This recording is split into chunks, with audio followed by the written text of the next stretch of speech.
Networking is not about collecting business cards. Hello, I'm Bethany George, the Follow Boss. When we are at these events, we collect business cards because that's a thing we've been told to do. Because how else are we going to do anything else from attending that event? Let me give you some basic steps so you can be a more effective networker. The first thing that I want you to remember is that it's all about purposeful and intentional interactions. So I am the follow-up boss, and that is honestly my motto: purposeful and intentional interactions.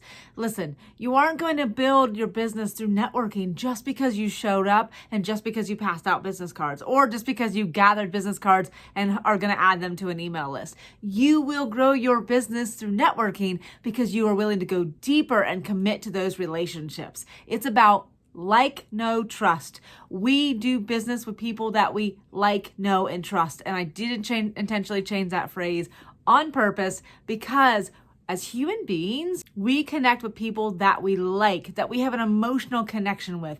That isn't a piece that we forget in business. We think it's all transactional. We think it's all head knowledge. It's not. It's not. Until you recognize that, your networking and honestly a lot of your marketing will probably struggle. When we recognize that there is an emotional bond that we're creating with people, that it's about like first, that's why people like myself love to dress up in fun colors, fun branding, things like that, because it brings people to us that like those kind of things. When we talk about our kids and our hobbies and the things that we do, we relate to those. So we like those people who are similar to us. It starts with like. So when you're at a networking event, step one is to recognize who in that meeting do you like. I tell people all the time, it's not about how many business cards you pass out, because the vast majority of people aren't going to follow up after the event. Stand out by being the one who follows up. Gather those business cards with that contact information. Go find them on LinkedIn and connect. And then the people that you really like, the people that there's a resonant with, then can reach out to them with email or LinkedIn Messenger and say, hey, let's grab coffee, virtual or otherwise. So you do a one-to-one. Why? Because you're looking to make sure that there is a connection there. You're also looking to learn a little more about them. And it's all about building that relationship. At that initial one-to-one, you are literally just getting to know who they are, what you have in common, and maybe who you work with. Ask their story of what got them where they are. Still about that emotional connection. If they make it past that initial connection, at one-to-one, most people, they just stop there. It just ends. And again, they just kind of hope that something is magically created from that. You can do it with purposeful and intentional interaction. So what comes after the one-to-one? A follow-up, but purposeful follow-up.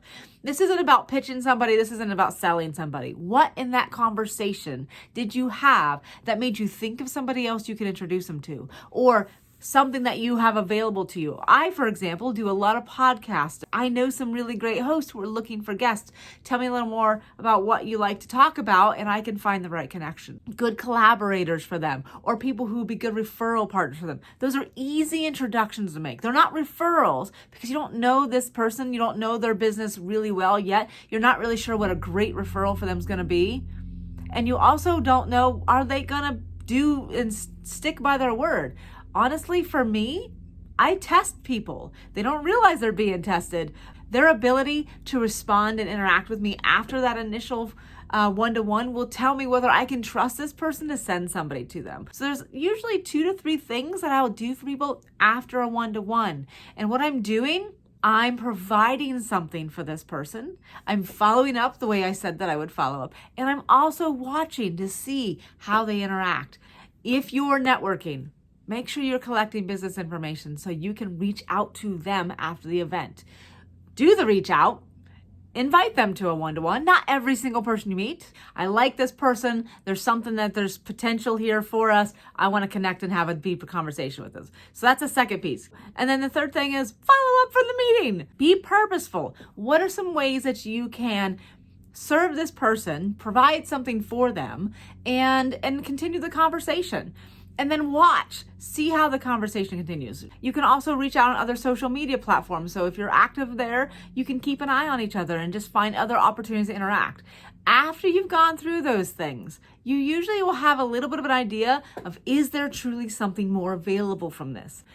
if this is something that you are truly doing in your business, you're very actively networking, you're growing your business, and you're like, listen, Bethany, I know that this is something that I could do better, but sometimes I just struggle to know what's the next step. What do I say? How do I not sound salesy? Then let's have a conversation, because that is something that I am super good at. I've been working at this for a very long time.